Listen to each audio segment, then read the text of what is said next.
Hailing from the Jersey Shore and raised as athletes, the Airey Bros have always shared a passion for physical culture, athletic performance, and human optimization, always striving to be the strongest versions of themselves, mentally, physically, spiritually, and emotionally.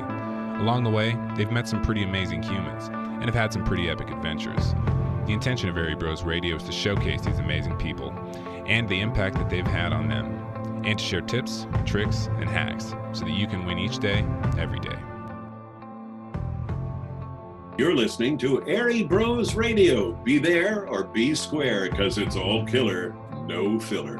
Another kind of interesting linguistic hint that I heard recently was like Freemasons, Freemasonry. These people come and they take the Freemasonry that's already left there and build with it or build on top of it, you know, and solfeggio, golden ratio, you know, that good stuff. There's a sign that says gentlemen only, ladies forbidden over the door of the church. And I'm like, oh, golf. Like, is that the actual definition? How the CIA manipulates our culture and all the different ways they do it. I was telling my mom about that this morning. She told me I was crazy. It'll happen. And having the presence to receive the presence of the present. Ever since then, like, this is the summer of synchronicity for me. Like, people were talking about white boy summer. This is the summer of synchronicity. This is Mark from the My Family Thinks I'm Crazy podcast, and you're listening to the Airey Brothers Radio. Come check me out at myfamilythinksimcrazy.com. Well, Mark, we wanted to get you on here because, you know, we had Monica on a while back, and she had mentioned that she was on your podcast. You guys did like a swap cast together, and then I just happened to be listening to that. And towards the end there, you guys are getting into a little bit of psychedelic talk, and she just happened to mention us and some of our crazy ultra marathon psychedelic adventures that we've had. And I've actually run the Boston Marathon on LSD. And so yes, Monica told me all about this, and I was like, all right, yeah, let's make it happen. But you know, everything moving. Sure. I need to settle in, but I'm glad you guys found me. Right on. Yeah. And you've had some amazing guests, and you know, we'd like to talk to you too about getting involved with Sam and doing some stuff with him and getting some of the guests on his show. And we with all this craziness that has gone on in the last year and a half, whatever it's been, one of the I don't want to call it a distraction, but maybe a beacon of light for us to go down other rabbit holes has been the whole Tartaria and the mud flood discussion. And you know, you had Airey on, and that has just kind of intrigued us, so we've gone down a rabbit hole with him and some of the other podcasts that he's been on as well. But then, you know, living here in Denver, there are clearly some of those kind of old world sort of Capitol buildings and stuff that you see, and trying to wrap your head around it. So we figured we'd have a nice little chat on Friday night and pick your brain a little bit and just talk about your show. And I also heard you brought something to my forefront too that I never really thought about. I'm on the other end of the spectrum of you. So you're 6'8", correct? Yes. I'm 5'4". And so, you know, I forget who it was you were talking with on what show you were on, who your guest was, but you kind of talked about kind of learning how to deal with being that tall and the uncomfortableness that can come with that. I don't want to put words into your mouth, but almost maybe like being a little self-conscious of being that tall. And I had never wrapped my head around that, but being 5'4", I've always had to deal with that. So, just kind of related to that on a totally different end of the spectrum that I never thought taller, larger than life kind of people had to deal with. But now that I think about it, it makes a little bit more sense.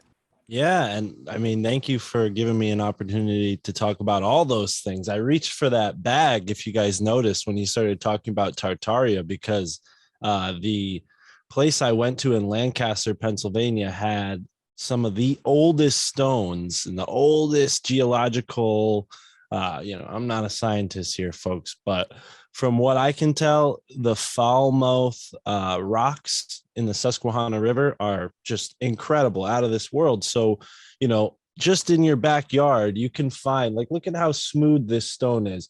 All of the stones that were at this spot had this weird metallic almost shine to them, right? So there's just one example of some of the things you can find. And then there's stones like this that are almost so light you feel like you can break them in your hand, but they're solid and they're like almost hollow. But all of these strange stones, you're probably like, well, how does that relate to Tartaria? Well, on top of these stones are these straight, sort of almost like bicycle tracks. They look like bicycle tracks, but to the naked eye, they're right angles, they're straight, they're, weirdly pivoted into the stone. So in your own backyard in America here, we can find evidence like that where, I don't have all the explanations, but I look at it and it inspires me to go further, So the whole Tartaria thing, as much as I love talking about it, not really an expert on it, but what was so curious is I went to the Sirius bookstore, Dog Star bookstore is what it's called in Lancaster. And I found this book, Architecture, Myth, and the Occult, something to that degree. And I'm just like, oh, okay, here's more confirmation that there's this like really interesting mid section between architecture, sacred geometry, the occult, and like this kind of ley line mound building manipulation, and to wrap up the points a little bit, you mentioned me being so tall, like that's what we find in these mounds, the giants, Nephilim and stuff. And I never really felt like, one of the rest because of my height, but there was people taller than me, in my school. I wasn't always like the tallest, but when it came to like figuring out my height, I really found that martial arts and wrestling, which I noticed, Jimmy, you're a wrestler as well. That really helped me understand the value of being different, because my body type wasn't like the other people on the team. So that meant I had to learn the same things, but from a different perspective. And that might have made it easier in some ways, because like a ankle pick or a, cradle would go off a lot better with long arms like these than, someone your height. But then there was also like, well, I'm pretty skinny, I'm in the 180-pound group, and there's guys Richard's height there, but they're all, muscle, and they're 180 pounds as well, so there's ups and downs to being this tall. It definitely has its advantages in some areas, but yeah, I would say, it taught me a lot about, being human and being different, and kind of guided me into the realm that we are all sort of in. I can tell by the guests you've had on your show. Some of them I've had on, Isaac Weishaupt, right? Monica, obviously, but, we're no strangers to these fringe topics. And I think being, outwardly different helped me feel more comfortable in these realms from a young age, and when it comes to like psychedelics, I think cannabis plus martial arts was like that lesson, learning mentorship for me, and I'm sure you guys know this, when you're pushing your body to these endurance points, you're reaching this threshold and then pushing past it. I felt like that was not only inspired further by smoking cannabis while I was doing martial arts, but like I realized I had the strength to do it, because cannabis was almost like this little cushion, like even though it hurt, I could smoke afterwards and it'll all kind of get a little more mellow. So that feeling of like, oh, this hurts, I have to quit, that I experienced when I was first learning martial arts or first getting into wrestling, it kind of became easier to deal with. And then I really gained kind of like the discipline and the determination that's really necessary to excel at a skill or a sport like martial arts, wrestling, and running as well. Mark, you're in my wheelhouse, man. Talk about a lot of things I can relate with. And one thing that you said that kind of, I had an aha moment. You said wrestling taught you how to use your body for who you were, and kind of what might work for me might not work for you. And that happened with me. I wrestled 112 in high school, 125 in college, and I'm 5'7". So I was relatively tall for that weight class, but I'm not a tall guy.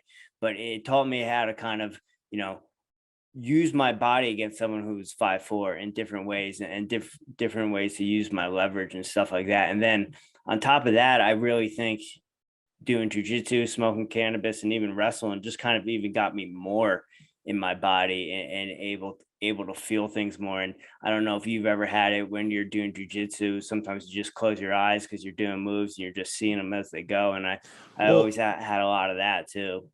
It's really funny you bring that up because I'm nearsighted, so I've always had glasses, and now I'm wearing contacts. So for the past 10 years, it's been pretty normal. But when I was in high school and when I was learning martial arts, I had glasses, and it's pretty strong prescription. So I was basically blind, wrestling.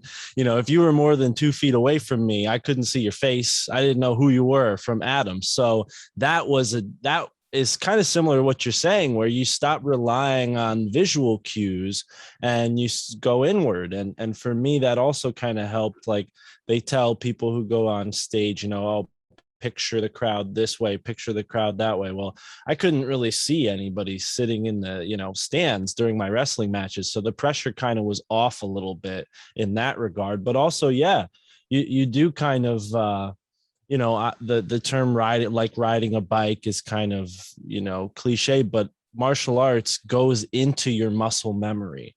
And I think cannabis, something that I was a little scared at first. I was like, oh, drugs are bad. I'm a wrestler. I got to be clean. This is like high school logic. And then I saw Eddie Bravo. I saw Bruce Lee. I saw these guys who were experimenting with cannabis and not only just experimenting, but excelling at what they were doing thanks to cannabis. And through their own words, they said that. So yeah, reading that kind of, I was like, oh, okay, this makes sense, and I felt it. I felt my muscle memory, certain kicks, the oblique kick versus the, roundhouse kick versus a wheel kick, they would come in a snap. And I'm sure everybody experiences that. But for me, it felt like cannabis accelerated that. Was it someone on the team, or was this after high school where you kind of found the cannabis and experimented? Because I believe, again, I heard you mention on a podcast, one of your shows, that you were the guy that was like telling people like, oh, that's not, you shouldn't be doing that as an athlete. And that's our world. That's what we grew up in. We grew up in a house where cannabis was on the same level as heroin or crack cocaine, and you were, one of those three. You're the same kind of person. And I found that towards the end of college, where I was still competing, and yeah, I just think I had the right friends at the right time, and had the right access to things, and went out for a couple runs by myself and was like, wait, this is actually way better. I've always been pretty deterministic. So it was like a mix of things. It was like a lot of groups of friends, like separate groups of friends that I had that I would kind of hang out with every now and then. They were smoking, and it would always be like, oh yeah, smoke, come on, smoke with us. And I would be like, no, that's not my thing. But then I realized like, oh no, this is incorporated into martial arts. So it was kind of a choice I made. But it was actually, to be super honest, it was inspired by this TV show where they were just like smoking weed and having fun, Workaholics. So I was like, oh, that looks fun. Like, I'm going to try that. It was like the first episode it ever came out, like the first, the premiere. And I watched it when I was in junior year of high school. I loved it. But also, not to rat my mom out, but she also was kind of a bad influence in that way too, because she wasn't very good at hiding her pot when I was in high school. So I would go in and steal some of that and bring that back to my friends. But yeah, a mix of those influences all made me kind of realize like, oh, okay, this is a better thing to do, because I never liked alcohol. I mean, at age 15, my cousin Kyle handed me a beer and was like, drink it, and he was a state champion wrestler, to bring it back to wrestling. He was a big influence on me to even do wrestling.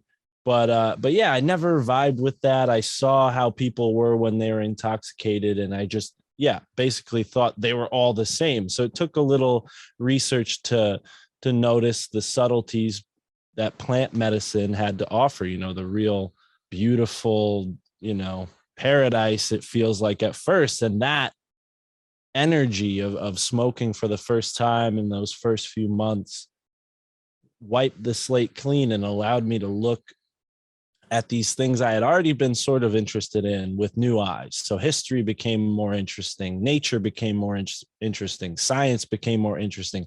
And as I looked a little further, I'm like, this isn't adding up. Like, I gotta find something more here. Cause when I was a kid, I was fascinated with spies too. Like, and this kind of like, okay, there's two sides to everything. And I really think that helped me get into conspiracy theory in a way where I wasn't like, oh, this is all crap. I should focus on more, more mainstream things, I guess we can call it. But no, I mean, I was getting into this stuff 2011, looking into different conspiracy theories back when it was all kind of burgeoning around the Occupy Wall Street movement. At least from my perspective, that was a lot of the source. Like there was the anonymous movement that kind of started then. And I'd seen like loose change on I think it was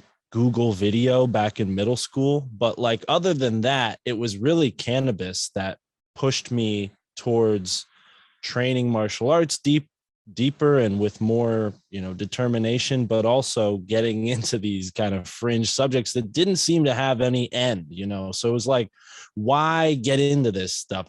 I'm not going to become an author. Like what, podcasting was not in my thought process when I got interested in all these subjects. I just loved learning, and trying to figure out what's wrong with the world. Why do I feel this way? Who am I? Why am I here? What are we doing here?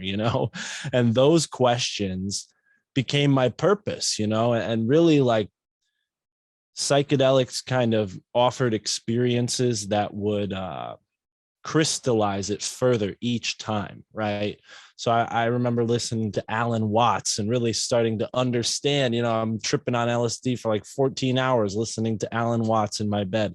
And then like driving my car and being like, oh, wow, I can drive on acid. This stuff's not that bad, and feeling like the world was a video game and just, really exploring. But as I explored further, I started to go back to what I originally found, which was like the wealth of value in indigenous cultures, right? The spirituality offered there, because not that I'm going to go and mimic all of their practices, but I think in the universality of it, you can see like all of these cultures all over the world are doing a certain thing. Like that's the physics of what it means to be a human participating in this energy realm that we're all in. So maybe this is a super long-winded answer, but I definitely think that psychedelics were crucial for this kind of process that I'm at now. So I wonder, what for you guys, where did that first happen? Like, you're like, all right, I'm going to trip and then I'm going to run. Like,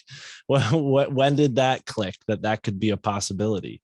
So you had mentioned before how Eddie Bravo was someone for you. And of course, my brother was an influence on me for sure. I know he doesn't like when I say that, but he was. But he brought Eddie Bravo and BJ Penn to the table when it came to cannabis and was like, yo, these dudes are smoking. They're doing pretty good. You're a big fan of them. Like, think about it. So that was kind of the aha. And then we had a buddy who told me one day, you just need to get high and go for a run. You do that, it would be the best experience of your life. And I did that, and I haven't stopped since. And that was, 11 years ago or whatever. But that was the aha moment for me. And I prefer, cannabis when I run or, when I was doing jujitsu, stuff like that too. That always opens the experience up for me. Definitely. Yeah. Well, yeah. I mean, it started first off as using cannabis for running, and I think up until maybe 2 years ago, from 2008 until 2018, I had probably not run a race sober, air quotes, I would with cannabis. And then when I was doing the ultra marathons and stuff, I would eat edibles, and I would run with my pipe with me. And I remember the first time I ran the Leadville 100, I had all my equipment with me, and I just got caught up running with these two guys, and they were talking about this legendary ultra marathoner who has won, like almost 40 100-mile races, maybe 40 plus 100-mile races over his career. And they started talking about how he was such a stoner. And I had like this whole big plan of like, well, I'm going to wait till 60 miles until I ingest any cannabis. And then we were at like 25, 30 miles the first time when I ran with these guys, and they started talking about it, and I was not having a good time at that point. And I was like, well, I still have like 70 miles to go. So at least I'm going to get high and enjoy myself. But before that time in 2014, I had done ayahuasca, and leading up into my Leadville 100 in 2018, I had been sitting on like a plethora of a few tabs of acid. And again, you talk about synchronicities, and when you're in tune to things, things just kind of come to you, or you pay attention to them. And somehow one day somewhere I found a video or something where people were talking about microdosing LSD. And again, because of the upbringing, acid is demonized. It's as bad as all these other things. You're always a little hesitant of it. And I was like, well, this is a great way to kind of dip my toes in the LSD water. So I made my own microdosing kit, and then I started training with it. And I was like, this is amazing. And so that's when I started doing psychedelics and running with psychedelics. And I had a friend's dad who had always talked about, the next time I run the Boston Marathon, I'm just going to go for fun. I'm going to drink beers along the way. I'm going to stop and take photos. And so I had qualified for the Boston Marathon in 2019. And I was like, well, I'm going to see how much acid I can take and still function as a runner. And I think it was about probably between 75 and 80 micrograms. And it was one of the most epic experiences. Jimmy's a film student, so he made a little mini documentary about it. And it was just a wild time, and so many little nuances and different subtleties of the day that you remember and pick up on. I remember the yellow double line was kind of like raised up off the road just because of the color yellow, and the polarized sunglasses I had on. And Boston Marathon has 30 plus thousand people running in it, so it got a little claustrophobic. And I just happened to look down and see the lines, and I was like, just follow the yellow lines, dude. You'll get to the finish line. And of course you get past that little peak or whatever, and you kind of mellow out. But yeah, I love it. And it just, you want to be outside when you're doing that sort of stuff. So it makes it easy to want to run long distances or be out in the mountains for 5, 6, 20 hours, whatever it may be, when you got a little boost flowing through your veins. Yeah. I think the only reason I've never like wrestled or done martial arts on acid is because I've never had like a rolling partner who's also tripping. Is like, who am I gonna? I can't just like non-consensually attack somebody. Like, oh no, I'm just training, but I'm also like tripping. But yeah, that'd be an interesting area to explore. I think recently I've been going more inward, and I think martial arts really, I credit it as laying a foundation for being able to go into this research with an open mind, but also a level head. We don't want to take on other people's battles, and we also want to be very, very cognizant of whose agenda, whose biases, and where they're attached. Because even when you go and look at like Tartaria stuff, there's plenty of historians who will tell you one thing, another thing, all of these different opinions merging, perspectives merging.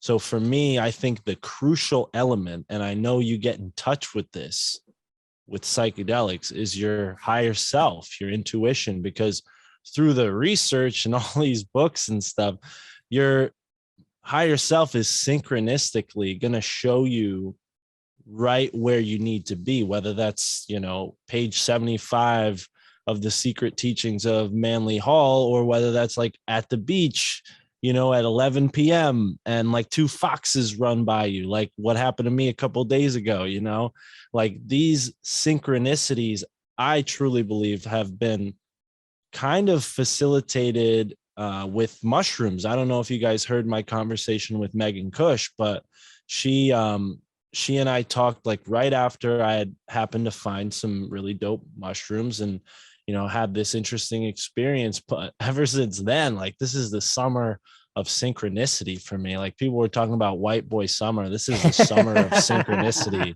for me. That's what I'm saying. I mean, and I hope it's not just the summer, we'll keep it rolling into fall, but there is a new project I've been working on inspired by all of that called Scene, the synchronistic exploration of the ever expanding now. And it's because like for a large part of my life, I was lonely in the sense of like, I didn't have the thought of like, oh yeah, there's someone out there who's going to be able to talk to me about this stuff on this level, and podcasting opened that up really wide for me. And over the past few months, like I've noticed myself as a man, I've become more of myself. And because of that, I was able to attract someone who I'm really into, and before that, the past, I'm 27 years old. So the past like 9-10 years of my life, I had girlfriends here and there, but nothing like this. So I truly credit, podcasting, but also this like mushroom sort of trip that I had for putting me in the relationship I'm in now with someone who vibes with this and gets this stuff and, participates in this journey with me. But yeah, I think, running a marathon, that's something that I'm excited to learn more about, because I'd be excited to like do that one day. My second cousin, Jacques, he does that. He doesn't do running, but he goes on like super long walks, like he did the Camino, and things right like on. that. But somewhere in between there, I definitely think I have the right body type. Going back to like height, Jacques is tall and thin like me, and there's something like to that for me. I would enjoy going on like a journey where I push myself past the limit, because there was a time in my life where I would hike, kind of feel this pain in my hip, but I got past it. I pushed past it. And I think you probably understand that with, running so many miles and committing to finishing too. Cause that's the other thing. When you just go for a hike, you could always turn around, when you're running marathons, it's like, no, I'm going to finish this thing. Well, yeah, I mean, that's also a way where you pass many, many miles. You have this internal monologue with yourself where it's almost like, if you've ever seen Ferris Bueller's Day Off, where Cameron is sitting in the car and he's like going back and forth with himself if he's going to leave the house or if he's going to go pick up Ferris. You kind of have that, especially a 100-mile race, at least in certain cases where you're like go back and forth, like I'm never doing this again, or I'm gonna quit. I'm gonna quit. And they're like, no, you're not. No, you're not. And then you get to the finish line, and you're like, when are we doing the next one?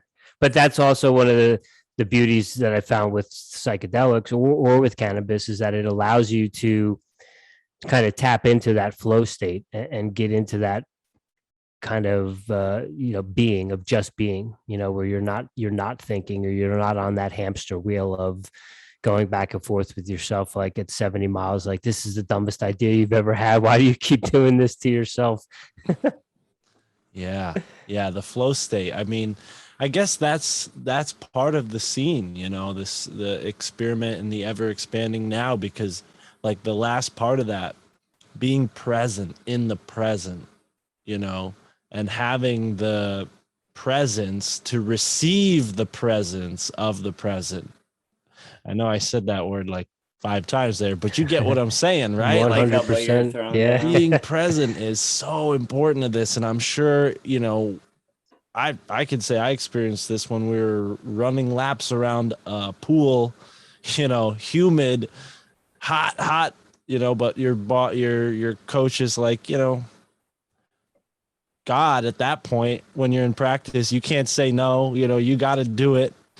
And everything in your mind is telling you to quit. And sometimes you just shut that off. I don't know. I mean, what are your thoughts on that? Is it a matter of because for me, I think it was kind of a struggle. Like I was the captain of my wrestling team, but I was by no means like the captain. There was four of us, and I was, one of the four. And I definitely had my place as a leader, but as like a winner, I had a losing record. I'm not afraid to admit that, but it was like, a struggle for me to stay in that position as long as I was. And then I kind of got into skateboarding and other easier things after I was done with wrestling, really, because of how intense it was. I mean, it was really, I appreciate the foundation it's built, but yeah, I'm not like keeping up with that by any means. And I say that with a little bit of regret because I'd like to be.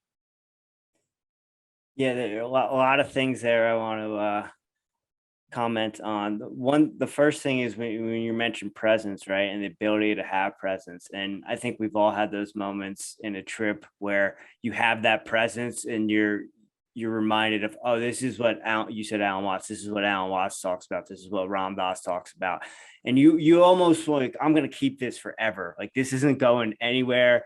This is up good. And then, you come back down and you're like, fuck, I lost it. Like, and I think we spend a lot of our time trying to get back to that presence, right? And I think a lot of that for me and doing psychedelics, whether it be running or whatever, I like moving. I'm a mover. I don't know if it's because that's how we were raised, but I like moving. And to me, that enhances the trip and makes me, or allows me to tap in. And there was one time when I took a dab, and it was probably the worst trip I ever had in my life. And I called my brother up. I was living in Oceanside, California at the time, and he was living in Oklahoma.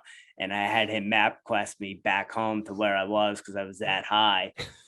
But like, that was probably the worst trip I've ever had in my life. And I'm a mover though, so I had to like get out of the car. I'm like, he's like, get back in your car, just get back here. I'm like, I gotta move, dude. I gotta run. Like, I gotta get moving. So that's always been in me. And same thing when I've done ayahuasca, I had to like go downstairs in the basement, and it was like I was getting ready for a wrestling match. And I've had those experiences too. I don't know if you've ever had those experiences where I cut a lot of weight growing up, and there's a lot of times in deep trips where I've like, oh, this kind of feels like cutting weight when I was growing up. This is like the same kind of like experience that I have gotten before. Yeah. Yeah, no, I completely, I mean, for me, I've had those moments, but I think I'm more introspective with psychedelics. Like, I've always had the urge, not so much to move and do things, although you do get that energy burst at first that makes you want to just like run out into the woods. But eventually I'm the type of guy who's like found my own corner, not too far from the group, but like really trying to zone in. And, Tara, my partner, my co-host, she's kind of the same way, very dreamy and like kind of looking out and thinking. And yeah, I mean, it's funny that there was some DMT that I just happened to be graced with. I won't say who gave it to me, but I haven't taken it yet, just because I'm very hesitant. I want to have access to that realm, but I don't know if I'm ready quite yet, like studying what I've studied. It's sort of a rite of passage, that requires an amount of work or, pain put into it. Right. And I feel for some reason, like the little vape cartridge, DMT is too commercial, too easy, too manufactured, something like an actual, Aya ceremony where somebody pours it and you actually, purge and expel toxins and go through this whole process. I think that's something I'd be more interested in later in life. Right now I haven't even made my Saturn return yet. I'm just about turning 27 in a month or so. So it's like, not quite ready yet, even though some of my heroes out there listening to the show have encouraged me to do so. And I'm like, yeah, I don't know. I don't think I'm ready to go into that realm, because it's like, as a wrestler, I felt all that. I felt the pain. I've gone through stuff like that before where it's like, oh shit, I just sweat out like 5 pounds, like that's like a sweat lodge essentially, And I remember someone who taught me so much. He always encouraged me to go to a sweat lodge with him. Unfortunately, it never happened, but someone who I talk about a lot on my podcast, a mentor of mine, his name was Amos. He came from Arizona to New Haven, Connecticut, a place where I went to community college, not too far from where I was born and raised. And there he basically was praying for Geronimo's spirit, And this is another, if you want to bring it back, like this is another huge inspiration for me getting into all this stuff and eventually, working for Sam Tripoli on Tinfoil Hat, because like Amos, he was like, no, bro, the Bushes, what you read about them online, it's true. Like they stole my ancestors' skull and crossbones and put them in a tomb on High Street, and he would go there every day at noon and scream Geronimo's name as loud as he could. And, to me, there was no doubt in my mind that he was a truthful person and he was telling me the truth. So that just made me go further and further down the rabbit hole, because despite, my grandfather watching Fox News and giving me that perspective, or my dad, just putting his nose to the grindstone and working every week and every day, it felt like, and giving me that perspective, my mom kind of just like into like blue pill culture, like, oh, let's just have fun and drink Budweiser, like I had all these like battling perspectives, and I'm like, no, I'm going down this route. And it's because this homeless guy, and he was homeless, he moved to New Haven after getting out of prison on a spiritual mission to, sort of honor his ancestor Geronimo, and meeting him, smoking cannabis with him in between classes, we just randomly linked up, and he saw a shirt that I had on and sparked a conversation, sparked a J. Next thing I know, I'm learning about the Susquehanna mystery, and the Susquehannock people. And, I've always found a lot of power, like I said, in this indigenous culture, and ayahuasca, peyote, all psilocybin, all of these plant medicines have been used by these cultures for hundreds and hundreds of years. And to me, it's no coincidence that we can garner so much wisdom just through hearing. I mean, as a kid, I knew that there was something wise about the, crying-eyed Native American commercial, even though it was hack and cliche. I'm like, there's truth there. Like, that's like, they're playing on something that's true there. And the deeper you go, I mean, folks, I'm not the expert, but a guy like Ross Ben or Michael Wan, they're digging deep, deep, deep into like what really happened in this country. Ari Aslin, that's a little more like intergalactic and, colonies on Mars and a lot of different things. But yeah, I think what it all boils down to for me was I had a legitimate experience that confirmed, a conspiracy, right? The skull and bones thing. It was like confirmed for me from my perspective. And then to add to that, synchronistically so, a couple years later, I'm delivering bread for a bakery. And it's in the Yale campus where we had a bunch of deliveries. So I'm going through the buildings on my normal route.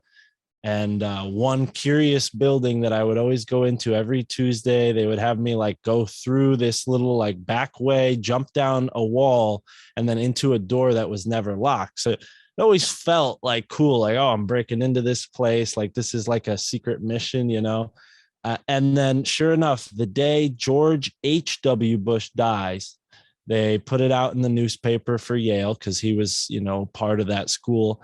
And I'm walking through the building. I look down at the newspaper and I see that the very building I'm standing in on 88 Hillhouse Ave in New Haven, Connecticut was George H.W. Bush's old home, his former home when he lived in New Haven, Connecticut. So here I am, learning about Skull and Bones. Now I'm like in the house of one of the guys that's very, in the mix of all of these things.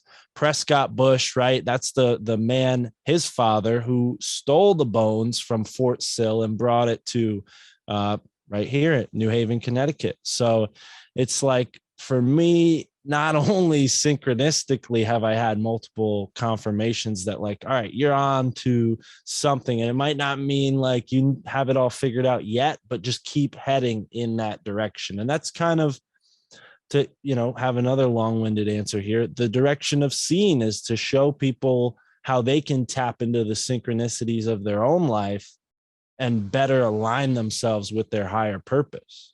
So I would imagine that you guys, that's a part of your goals in life, is to align with your higher purpose. We're all hoping to do that in some way. We just use different words to describe it, So yeah, that's where I've been at. And, the fact is my family definitely does think I'm crazy. So this hasn't been very easy, along the way. It's like, I'm doing a podcast. Don't worry. Like, I quit my job, but just trust me, like, this is going to come out to be something. So folks, if you want to support the pipe dream and help me fill my pipe, check us out on Patreon. The name of your podcast, your first show, is My Family Thinks I'm Crazy. And as Jimmy will tell you, my family, most of my family, or our family, definitely thinks I'm crazy. I've kind of drugged Jimmy along on this ride a little bit, sometimes kicking and screaming. Have you had any red pill moments with any of them, or do they still think you're crazy? Well, it's funny. I think one thing my mom said to me, like when I was in high school, is like, and this is like at the end of an argument, she's like, you should just go to school to be a lawyer, because I would always like be just a smart ass and talk back, So I think at this point they kind of expect it, so they avoid it. You know what I mean? And that's why I'm like, okay, they think I'm crazy because they won't even like touch put their foot in the water, So yeah. No, when it comes to the medical stuff, I think everybody obviously has the right to decide what's best for their own body. But when it comes to family, you're watching people as their lives progress, and you want them to progress into a healthier state. I think that's just natural for everybody. You want to see your family strive, and when you learn these really fringe and kind of suppressed ideas, your first instinct is like, whoa, I got to tell everybody about this. Cause, and something I really tuned in on from talking to David Way, this really interesting guy from California, spent a lot of time in China, he's like, no, man, you just got to set the example, let them follow your lead, and that ever since he told me that, I think it was episode 30 something of the show, I've kind of chilled back a little bit more, and they know the show exists. So if they're interested in this stuff, they can, listen to an episode, and then that'd be a great, way to start the conversation with me. Like, hey, Mark, I listened to episode 40. I had a lucid dream too. That's why I think the podcast has really opened things up. Red pill moments for them, not quite. My dad's kind of warming up. He's like, okay, I'm realizing that you were right about this whole COVID situation, and but surprisingly, one of my mom's best friends, who I've known since I was a kid, she loves the show, and she lives like all the way in Texas. And, I got a call from her like a month or so ago, like, oh, Mark, I found your show. Your mom sent it to me. I love it. We agree with all this stuff. You're so smart. We can't believe, so that was awesome. Like, hearing that was great. But no, unfortunately, not yet. I mean, unless they're just too shy to talk about it. But I think what happens is you get invested in society enough, you have kids, that's an even bigger investment in society, and then you don't want to find out that the society you invested in is made of shit and lies, and ruining the planet possibly. So, and I'm sorry, I know you guys, this is a radio station, I'm cursing, You're good. I'm good. All right, cool. We're from Jersey. Fuck is a comma where we come from. You get it. And the episode you had with Ari, the most recent one with Greg Carwood was really awesome. I really enjoyed listening to him. He's like the OG of OG. I can remember listening to him back in probably 2012, 2013 when I was actually living in San Diego. And so I really enjoyed that. If you could point people, our fans, in the direction of your favorite shows, which ones would you recommend that they check out first? Tinfoil Hat all day. I mean, I don't even have to. The show is doing very well way before I ever got involved. So, but yeah, I mean, that's my favorite, honestly. Like, if you guys want to know how I got involved with Sam, it was just from listening to every single episode, and like, just something told me like, all right, go to this show in New York City. And, I didn't think of it as like a spiritual mission or anything. It was just like, yeah, go to this show. I give him a copy of the Kabbalion, and I'm looking through all my books. I'm like, which book should I give to Sam? Because I got to give him a book, and this was like right around the time he had Matt LaCroix on. Like after that, he was having Bishop Larry Gators on. Like, I think that was like twice he had been on. So they were going into a more spiritual direction of like understanding like conspiracy, the occult, and spirituality, and where the three merge.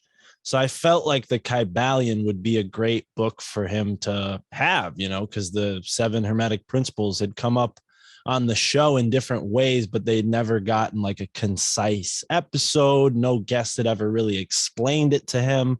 And I he's not a dumb guy. I'm sure he had probably come across it in some shape or form in his own research, but me giving him that book really in hindsight was kind of like a sigil, like, because I had owned that book since I was like in high school. It was just a cheap paperback copy of the Kabbalion with my notes in it and all that. And I gave him the copy of the book. And ever since then, it seems like the direction of the show had shifted a little bit. And I didn't think like, oh, look at me, but he had Maverick Matthews on and they talked all about the Kabbalion. And I'm like, whoa, like I gave him that book a couple months ago. Now he's doing a show about it. That's great, And I had done a Patreon with him once, and then a second time. And then like the third or fourth time, he was like, hey, you want to do this spiritual podcast for me? And like be a guest on it. I'm just starting it. I was like, sure, let's do it. And then one thing led to another, and he asked me to start working for him. And I think like all of that like energy I'd put into listening to the show and like caring about like Sam understanding these things kind of put the energy out there in a really kind of, it sounds fanboyish now that I'm saying it like this, but like, yeah, that's really what it was. I was a tinfoil hat fanboy for sure. So that would be my number one. I think Sam does a great job. And, maybe on the edges, some things that people probably hadn't heard of before, because obviously Higher Side Chats, gold standard of conspiracy podcasts. I love them. I was just listening to Dan Winter was on Greg's show, and that was a great interview. But fringe shows, William Ramsey Investigates is an interesting podcast. William Ramsey's a really smart author, and he goes on deep dives into the kind of criminal, occult, like different realms that I don't typically go into myself. So it's cool to look into it. I got to give a shout out to my boy Ron from New England with a Wicked Planet podcast. If you want to get a real taste of the New England attitude, Ron's great. But yeah, I mean, I'm trying to think. Aeon Bite is a show I really love. Obviously, Grimerica show. I've talked to those guys a bunch. The Union of the Unwanted, but I've been on that, so that's kind of unfair. But yeah, I mean, kind of putting me on the spot because the last month I've been like, really spending a lot of time with my lady and not listening to podcasts as much as I was. But episodes, I really like the Alex Kazemi, Isaac Weishaupt occult debate, because I felt like Alex kind of got into, did you guys hear that on Tinfoil Hat? Yeah. It was very, very interesting. And Alex, he's funny. He calls me every now and then. We talk. He's a good guy, but he's got like that, kind of slick element to him. And I was really happy to hear, because I'm polite when I'm talking to people as far as booking goes. I'm not asking them like, hey, do you have any shady connections? Like, I do all that research beforehand, but I loved how Sam asked him like right off the bat, like maybe not off the bat, but like, up front, he's like, so what's up with all these shady celebrity connections, dude? Because like Isaac has 9 books and none of them are sold out bestsellers. Like, and you wrote one book about pop magic and it's all, it's sold out. So that was interesting. I think calling people out and like being honest, being authentic, like I kind of gravitate towards those experiences with podcasting. If we want to get into comedy, like Legion of Skanks, I used to listen to that all the time. Really fringe Beach Cops, which is like a crazy podcast. I can't even believe it. I'm recommending that one. but yeah, there's definitely, and then for people who have their own podcasts like yourself, I would recommend Podcasting 2.0 with Adam Curry. Super informative. Just, teach yourself about this stuff before it bites you in the ass. And then Pod News, Pod News is a really cool way to stay informed. Each episode is only like 3 minutes, so just 3 minutes a day, find out what companies are doing what in the realm of podcasting. And, that's for me with what I've started, the cooperative Alt Media United. I'm always trying to help the people I work with make their podcast better or as great as it can be and excel at podcasting so we can actually have a career at this. And when I took a look at your website, I saw that you guys do something similar, right? With, consulting and helping people out. And so, yeah, I'd love to have you guys a part of Alt Media United for the Airey Brothers show, as well as, everything else you're doing. But yeah, that's where my head is at lately. It's like when I'm not listening to conspiracy podcasts, mostly listening to like podcasts. And I'm sure that sounds really lame, but yeah, Pod News is actually pretty cool. I'll check that out. Yeah. Yeah, and definitely want to talk to you about alt media for sure. Thanks for that. And talking about the podcast you like, and I think we got into this because we are podcast fans ourselves. And I think from starting a podcast, we've got to talk to some people we would never speak to, and we've got to learn a lot of things. And I think a lot of my moments, aha moments, were stuff people said on the podcast, or a conspiracy. Rich was, he was talking about Operation Mockingbird, Operation Paperclip, and then like 2 weeks later, someone came in the studio and it was like that was their favorite conspiracy theory, and that was the wormhole going down, all that stuff. Have you had moments like that since you started podcasting? I know you said you were already kind of down the wormhole, but was there stuff that you were opening up to because these conversations you're having? Well, yeah, I appreciate you saying that, because I did kind of come to this stuff from like learning about it through books first. So to put a voice to it was really helpful, and, I kind of underestimated. I used to listen to hundreds of hours of podcasting before I made a podcast. Now I'm so busy making my podcast that I have a lot less time. But yeah, when I was a delivery driver all day listening to podcasts, and synchronistically, Michael Wan would keep coming up, interestingly enough. And now episode 25 back in February, I interviewed Mike. We talked, we hit it off, we really resonated. And that's who I visited when I was down in Lancaster. That's who showed me these stones that I mentioned at the beginning of my show. So that was a big aha moment. Like at first I got into this thinking like, all right, I'm going to learn, I'm going to get to talk about this stuff with people who actually care about it rather than like bothering my family about this stuff. And what resulted was I've made so many awesome friends, Michael Wan being one of them. And interestingly enough, I've talked to people like Tommy Chong, that was kind of strange. Honestly, worst episode we've ever done. Like the numbers, terrible, and I thought that was going to be great. We did like episode 50, Tommy Chong, like he's in movies. My mom knows who he is. I thought that was going to be huge.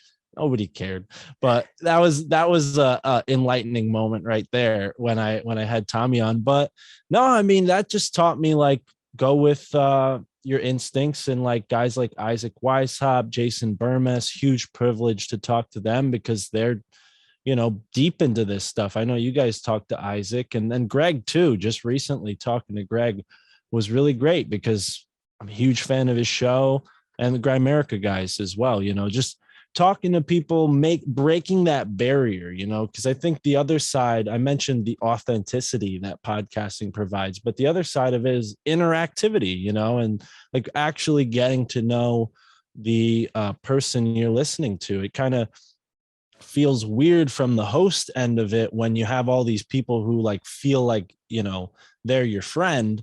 But that's what happens. You listen to a show enough and you start to feel like, this person is someone So it is kind of cool to then navigate that space where I actually do kind of know this person, but then also be like, all right, don't be a weirdo just because you like their show. You can't be texting Graham from the Grimerica show every week. Like, hey, dude, great episode, so, but yeah, again, it's with the cooperative that's allowed me to go even further and actually help those guys out as best as I can in this new way, because surprisingly enough, the other aha moment is like how many people who podcast who don't really know what technology they're working with here. I mean, like the RSS feed itself was invented for something totally different, and then they put audio in it, and it also can have video inside of it. And like there's so many capabilities to this RSS feed that are still not even being utilized. So that's what we're exploring. I mean, to get a video outside of YouTube Rockfin, completely independently hosted is rare, because it takes a lot of server space. And I'm not a tech guy, but it takes money to host video. But I think as time goes on, it's going to get cheaper and cheaper, and we're going to see this sort of censorship centralization model that YouTube and Spotify have be completely wiped off the market, because there's going to be too much competition. People are going to be listening on Podcatcher and Curiocaster and Podcast Addict and all these different, free platforms that are offering independent content, So that is exciting, getting to know people who are doing something in this realm and speaking their minds, expressing themselves, getting back in touch with what it really means to be human, to have a conversation around a fire and learn something from your elders or your peers, or even folks younger than you. You ever want to get that drum circle going? You got two guys that are ready for that. Right on. No, we're down with that for sure. There's something about we're big here, and then also growing up at the beach, getting your shoes off, walking and getting your feet in the dirt and your toes in the sand, and you see crazy people that are sunning their buttholes and stuff like that. But no, I mean it's all about kind of connecting to that inner purpose, that deeper purpose, that higher purpose. And that's what's kind of led us down these psychedelic routes and trying to really figure out what that purpose is. And, whether you think David Weiss is completely crazy or not, and I'm talking about people in the audience listening, one of the most impactful things that he says, and Sam says it all the time too, is that they want us to think that we are not important and that we are not special beings. And that's kind of, again, what the psychedelics and having conversations like this and listening to other conversation is that keeps resonating, and that, we are special and we have special powers, and we've kind of lost touch with those sorts of things. And that's why the Tataria and the mud flood stuff is super fascinating too, because you look at, we go downtown to Denver, or we have a couple high school here where you're like, how is this a high school? Who built this? Like the guy built one building. He has nothing else on his Wikipedia. And there's this crazy high school that has a bell tower and, almost like a church where it has the organ pipes and, the spire or whatever you want to call it. And it's like, yeah, how did they build these things when they're on horses and buggies and all the roads in the pictures are dirt?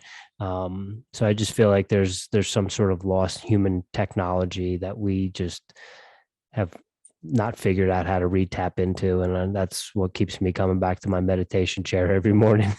Hopefully one of these days, Jimmy's going to come out of his room and I'm going to be levitating.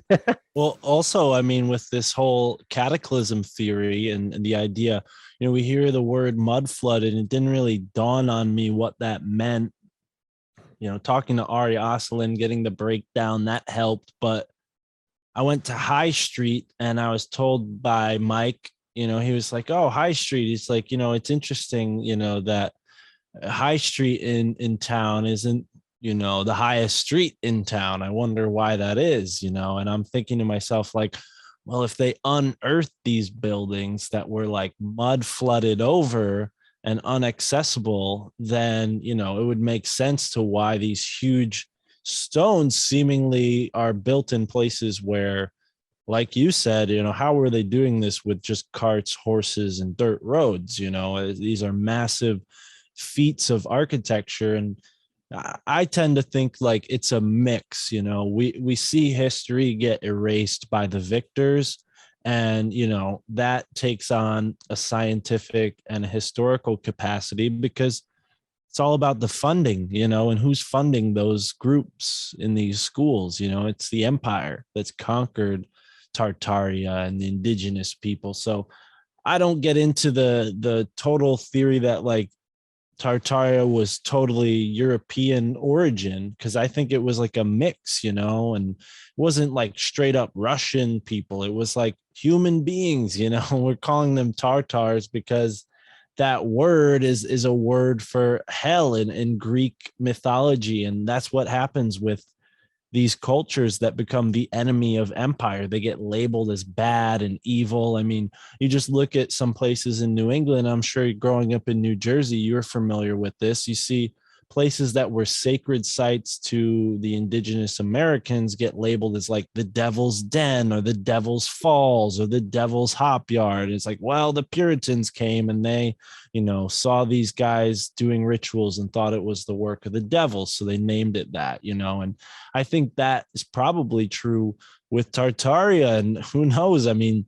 another kind of interesting linguistic hint that I heard recently was like Freemasons, Freemasonry. These people come and they take the Freemasonry that's already left there and build with it or build on top of it, and their whole system of science is like figuring out the energy of the land and where are these big structures usually built on key ley line intersections or places where the electromagnetic grid of the earth is more resonant than others, right? And that probably has something to do with why these stones are moved.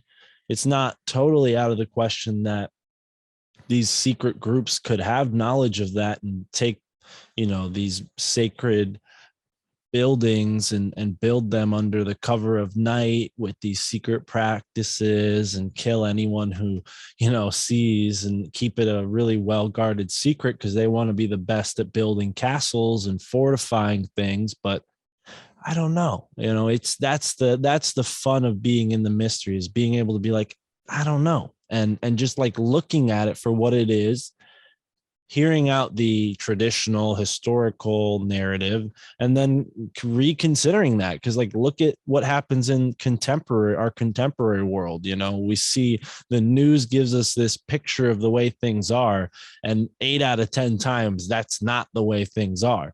So I would say history probably falls under the same scrutiny. Yeah, I always say I've been lied to my whole life. Why would it be any different now? And you had mentioned ley lines. We had a lady on a couple of weeks ago, Michelle Gibson, and she was really big into ley lines. She had a map and she had everything like grid lined out and show us like points and could name all these historical sites that lined up from state to state. And that stuff to me was mind blowing. And the funny thing about the Tartaria stuff and the mud flood is I was never this into history in school. And now I'm like all about it. I'm trying to get as much mud flood stuff as I can. And, Michelle has a theory that it was caused by the Philadelphia project that caused a vortex in the space-time continuum and changed and went to I think it was what was it, Rich? The Great Freeze of Ireland in 1717. Right, the mini ice age. Yeah. She said that. It's funny you bring that up. I mean, synchronistically so, when I looked at your like list of people you guys have interviewed recently, there was a bunch of things that like added up. Like you guys had Jim Gale on like the day before, tinfoil hat had him on. And, we plan these things out weeks ahead. So there's no way, things happen. Like it was synchronicity. But yeah, I was in Philadelphia. Ross Ben, is friends with Michael Wan. So Mike put us in touch, and I was lucky enough to meet him down there in Wissahickon Creek, and we got a little tour. And yeah, man, I mean, the energy is deep there. We want to talk about buildings. Like there's so many churches in Philly and they all look strange. But to bring it to the Philadelphia experiment, that's a big part of what Ross talks about in his book, The Great Mystery of Philadelphia.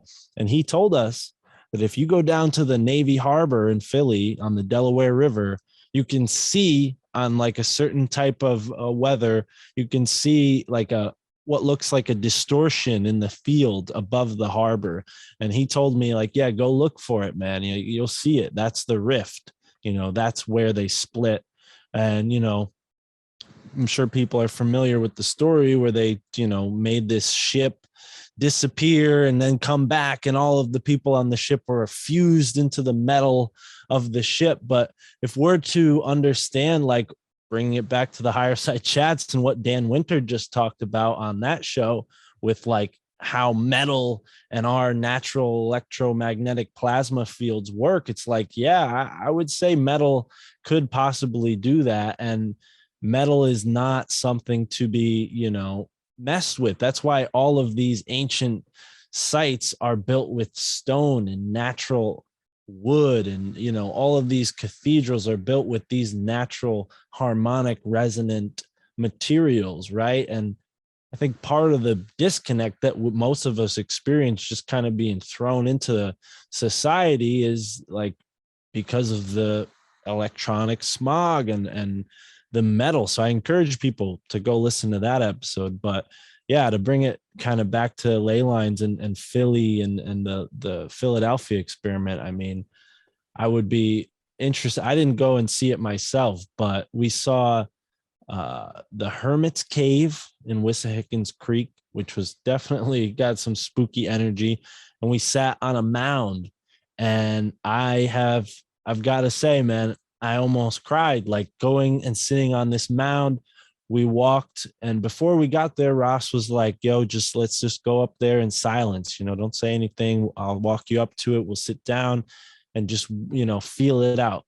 So we go there, we sit down on this mound, and I had this feeling like, wow, you've experienced this before, but it wasn't until now that I understood what was going on, and Ross, blessed B had, given me that and shown me the experience, like, and confirmed it, so now when I go to another mound, I can see it with new eyes and maybe trust my intuition a little bit better. And I think that's part of engaging with this stuff, is like going out, experiencing it yourself, and that's why I brought up Michael Wan when you asked me, who had the biggest impact out of everybody I've interviewed, because he's someone who I've met in person since, podcasting with him. And then, subsequently gone on this really deep journey. Like the Skymancy reading that he gave me was like definitely a big part of me meeting my partner, who's shared this journey with me and gone down there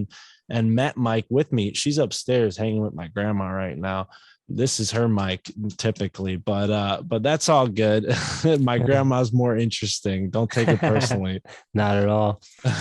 But it's funny talking about synchronicities and stuff, Mark.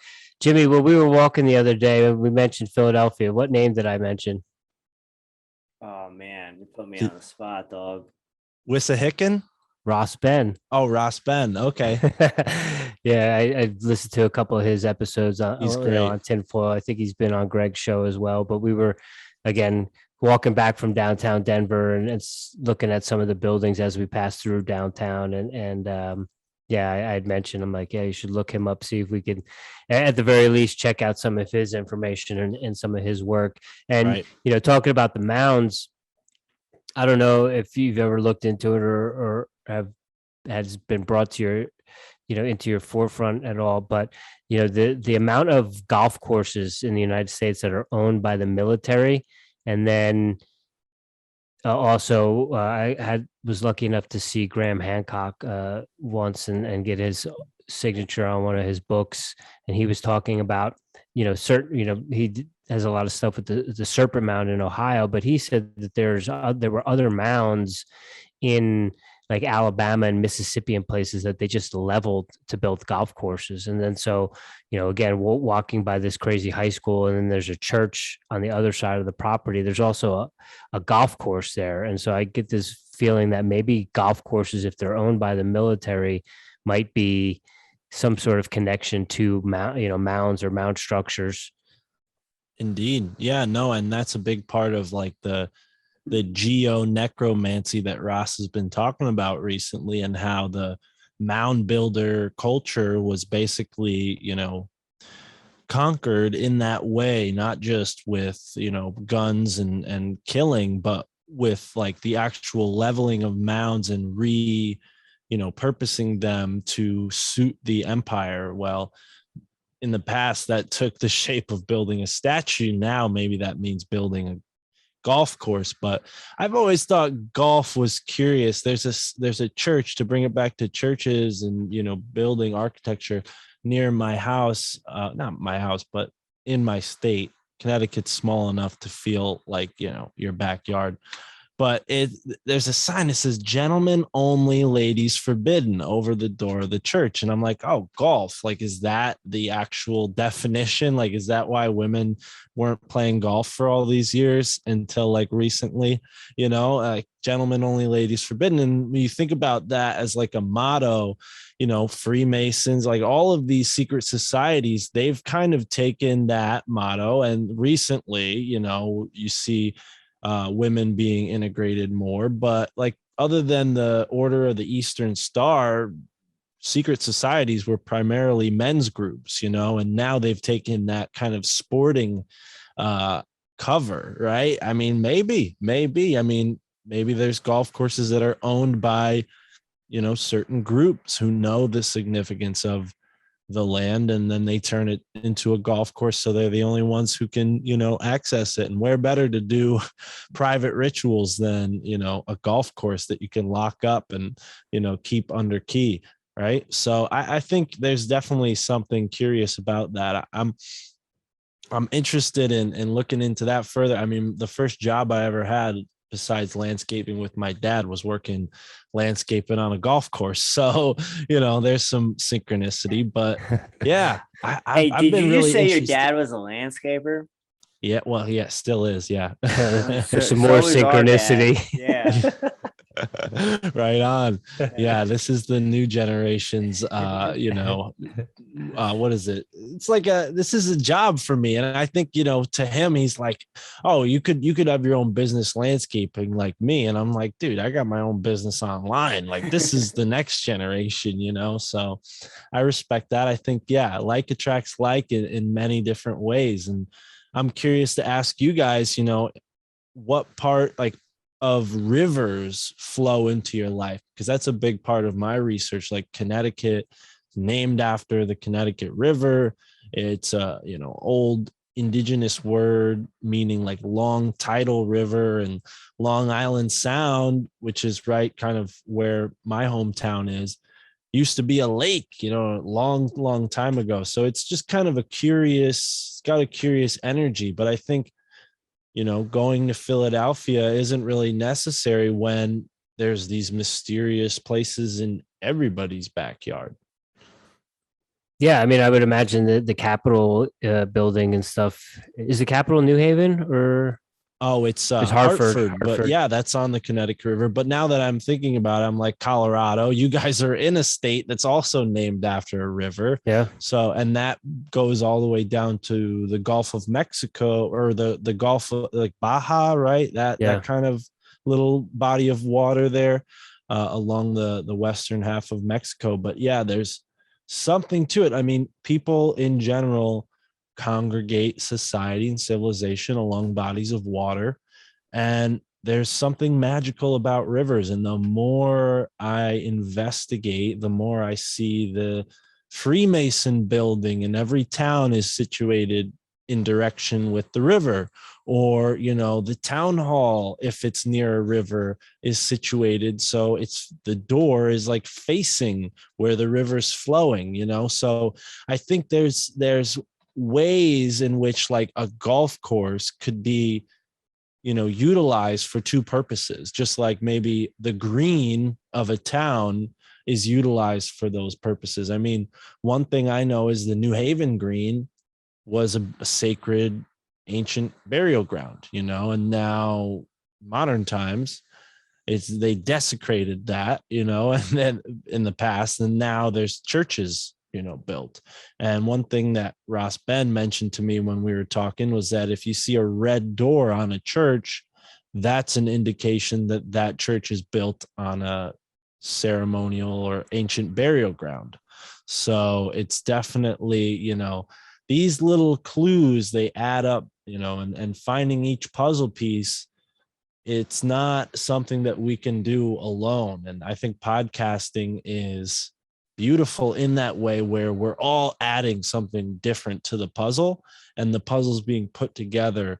And, synchronistically, you'll find this episode if that's something that you're into, and then it'll spark whatever journey you're going to go on, and that's kind of what happened to me listening to the Grimerica show and them talking about synchronicities and the higher side chats and learning about, all of these things. Like the higher side chats might as well be a college course if you do the plus membership. I mean, 2 hours, they cover all these subjects with some of the brightest minds in the fields. And you guys are doing similar things, talking to all these really awesome people. I'm honored to be considered, someone to be on the show. I was telling Tara, my girlfriend, I'm like, yeah, I got to do this podcast tonight. Like they had Isaac Weishaupt on, like, and now they want me on. Like, hell yeah, I'm doing this podcast. Like, so yeah, bro, thank you both for having me here. It's been, I definitely, when I say like attracts like, I really mean that. We all kind of are moving down these paths that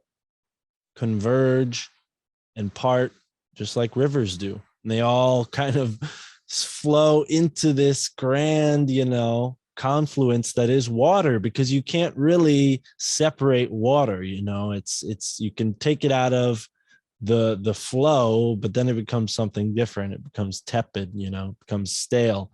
So, and it's always moving, whether it's going up into the atmosphere and then back down somewhere else, into the ocean or into your body when you have a sip. It's like water is everywhere. It's life, and it's essential to this mystery somehow.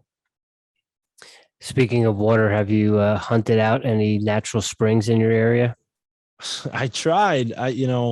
Yes, I have one in mind. It's kind of far, but when I was up in a different part of the state for a month, I tried to go to one, but it didn't seem right. Like something seemed like it wasn't moving anymore. I think there was just a lot of rain at that time, so it was like overflowing and wasn't filtering right. But it was interesting. It was like a house. It was a natural spring and built into this little house in a neighborhood. So it wasn't like on a hike or something like I was expecting. I plugged it in Google Maps, like find my spring near me, and then got an address, went to the Google spot with my GPS, and I found like this little house in a neighborhood, expecting to fill up natural spring water. So no, my first attempt at finding it ran up dry, but the search continues. Have you gone on springfinder.com? I think it was that's the better site to go on, because I think I just went on Find Me a Spring or Find My Spring, something like that. But springfinder.com, maybe that's it. Yeah, I'm pretty sure. Or maybe I'm just in an area where they don't have a lot of them. I don't know. So, Mark, thank you so much for your time tonight. It's been an honor and a pleasure. And I'm going to have to take a lot of notes when I'm editing this podcast. You mentioned a lot of things. We do a couple of rapid fire questions, but before we get into that, you had mentioned New Haven a couple times. What's your pizza choice in New Haven if you eat pizza? Damn, I just had pizza tonight from a place called New Haven Pizza Place, and it's not in New Haven. But anyways, my favorite pizza place. Have you guys have been to the area? I assume, and that's why you're asking that question, right? Because New Haven's like apparently best in the country for pizza. Pizza capital of the world. Right? Yeah, and I mean, yeah, we eat a lot of pizza around here. I would say you got to go to Zupardi's in West Haven. Even though it's like not in New Haven proper, it's New Haven County, and it's my favorite. But if I had to pick from the ones in New Haven, I would say Brick Oven. I've had a lot of fun at that place, and then yeah, the whole Sally's Pepe Street there. If I had to pick between Sally's and Pepe's, this might, the locals might get mad at me here, but I'm going to have to go with Sally's because it's got more of a hometown vibe and less of a stiff Yaley vibe. But both are, both are great restaurants in and of themselves. Right on. Do you ever watch Barstool One Bite? You ever see that? I'm familiar with it, but no, that's not really my thing. I was just curious if you ever saw Debbie, the Uber driver, around New Haven.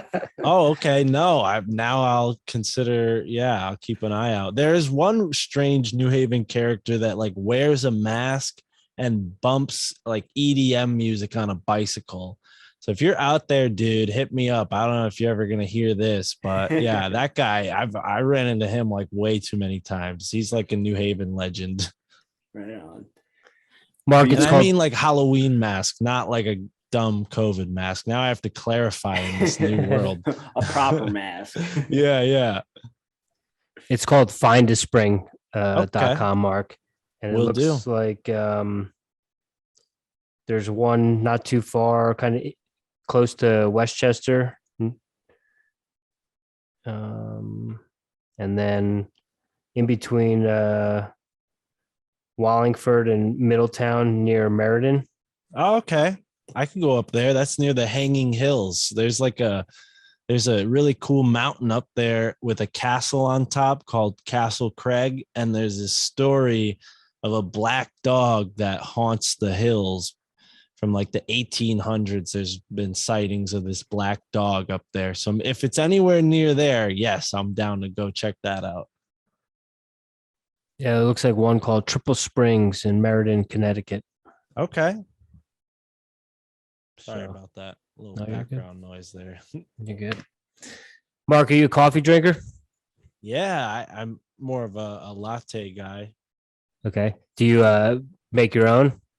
I worked at a cafe, different cafes for a while, so I learned how to make all those drinks. But yeah, I probably shouldn't drink as much as I do. But yeah, I drink like a latte every day recently. But I like hemp milk in my latte. Okay. That's like the top of the line, like organic Hudson Valley roasted beans is the brand, and then hemp milk. That's my favorite. Okay. Are you light roast, medium, dark roast? That's the thing is when you do like the espresso drinks, espresso roast? I just never really, I never interacted with that. Not really much of a drip coffee guy, but my girlfriend drinks it, so she's been making it for me every now and then, and I'm getting into that. So maybe in like a year, ask me. All right. Mark, do you have a daily ritual or a daily practice? Well, right now that's hard to say because I don't have a place I'm moved into yet. But when I was moved into a place, my daily ritual was running up this hill in our backyard. I would run up the hill, get a good sweat on, and it was a steep hill, like up to this little mountain.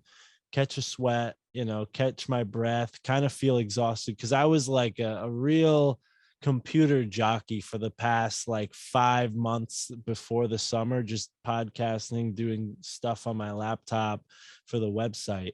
So that was a great routine, and I plan on continuing that, running in the morning, just, pushing myself in that way. But hopefully, if all this nonsense ends, I can get back into a martial arts gym, because I'm not down to train with a mask on. But as far as routine goes, I mean, people know I roll backwoods, smoke backwoods. That's probably a routine of mine. Roll up, light up, smoke up, and usually while I'm driving too. I like going for a drive. So you guys kind of hit on it with the coffee. I'll like go get coffee and then drink that with a blunt as I drive, and then I process what I'm going to do for the day, and then I do it. And what's really cool about this whole career I've stumbled into is I can actually kind of plan my day. So I'm excited to be into this new place and create that routine. So yeah, maybe in a year I'll have a better answer. But for now, it's podcasting, listening to podcasts, hanging out with my lady, and smoking blunts. That's pretty consistently what I'm up to. Nice. You mentioned some of your favorite podcasts. Outside of podcasts, what are you listening to music wise? What's your go to when you're sipping on your latte and you're smoking on a backwoods? Do you have any audio books you're checking out right now? What are you mentioned you have a pretty good book collection. Are you reading anything right now? Yeah, on the Patreon, I try to do like readings from certain books that I find, because it is kind of synchronistic. But this book that I have right here has been super awesome. Oh, sorry about that. Dancing with the Wheel.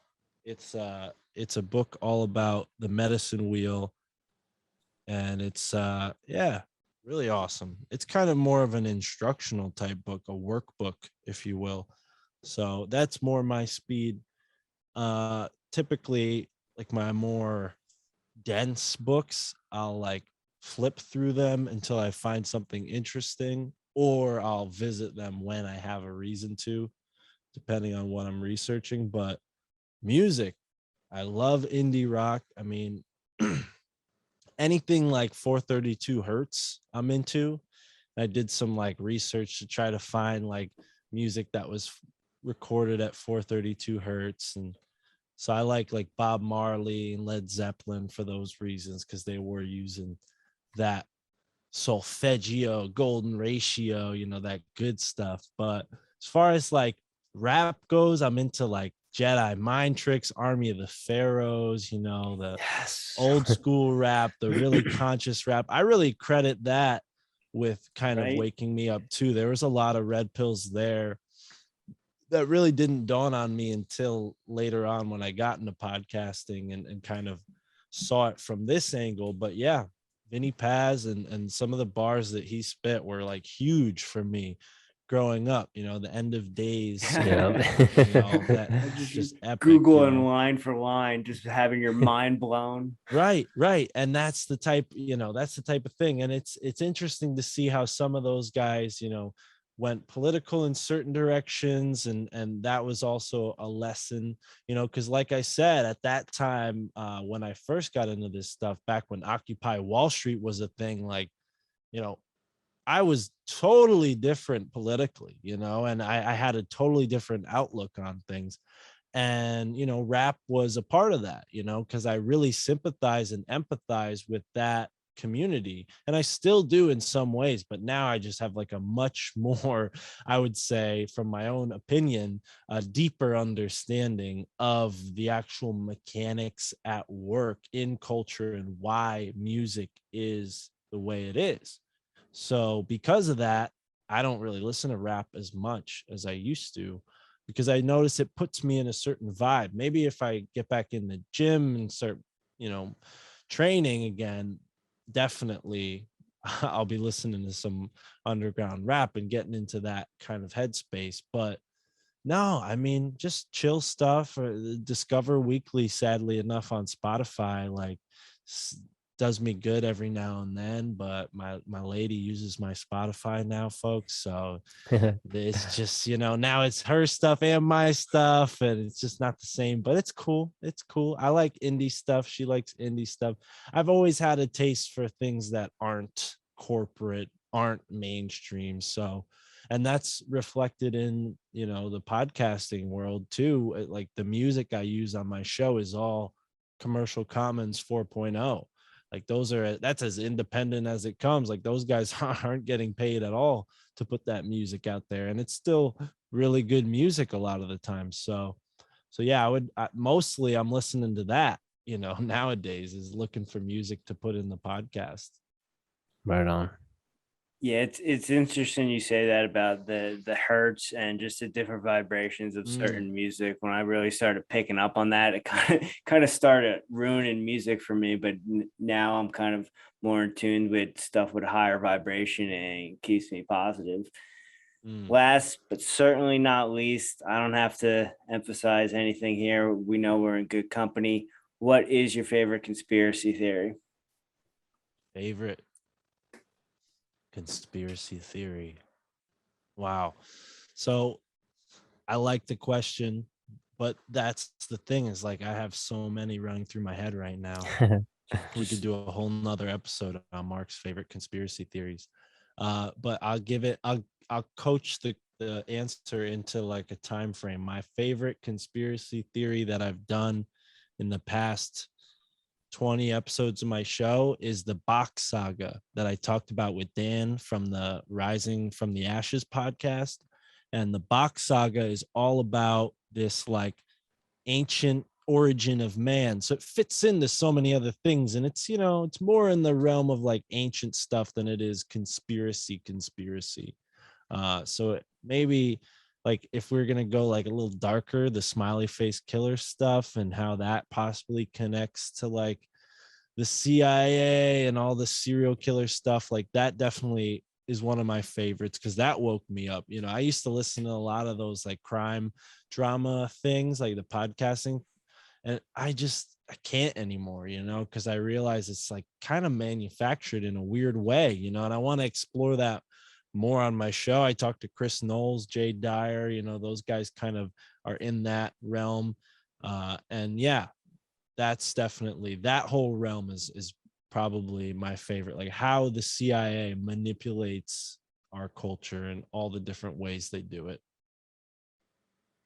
I was telling my mom about that this morning. She told me I was crazy. It'll happen. But Mark, it's an honor, pleasure having you on and having a conversation with you tonight. You just brought it to my attention too. I want to thank you for, your work and what you do with over at Tinfoil too, because, if it wasn't for you, I would have never heard of Rising from the Ashes or even given it a listen. Maybe synchronicity would have brought it to my attention, but I really like what those guys do and their show. And yeah, just the ripple effect, like Ricky says, of getting different people out there and bringing it to our attention. So thanks for joining us, but also thanks for bringing us cool content and sending us down more rabbit holes. Right on. Yeah, no, I'm happy I could be here. Yeah, this has been really fun. And likewise, I mean, you guys have had some really interesting people on your show. Michelle Gibson is somebody whose people have been asking me like, hey, you got to get her on Tinfoil Hat. So if you could put me in touch with her, that'd be great. I'd love to, return the favor if there's anybody you've seen, because that's the beauty of this whole thing. It's, mutually beneficial. A lot of these folks that go on podcasts, they want to be on as many podcasts as they can. And us as podcasters, like there's no competition. People are going to listen to what they're going to listen to. And at the end of the day, I'm in it to make good content. And I feel like we just did that today because the Airey brothers radio is killing it. I love this. I'm psyched to be, amongst the ranks of guests you guys have had. And yeah, it was an honor to be here. So thanks for inviting me. Yeah. One of the things we like to say over here is when everybody does better, everybody does better. So yes. Yeah, we're all just trying to lift each other up and spread the word and be the change. Right on. Yeah, Mark, thank you so much for your time. You sent me down some wormholes today. Everything you said, going to have to do a deep Google search. So thank you for everything you dropped today. Thank you, Thank you, Mark. sir. Have a good night. Have a great Peace night. out, guys.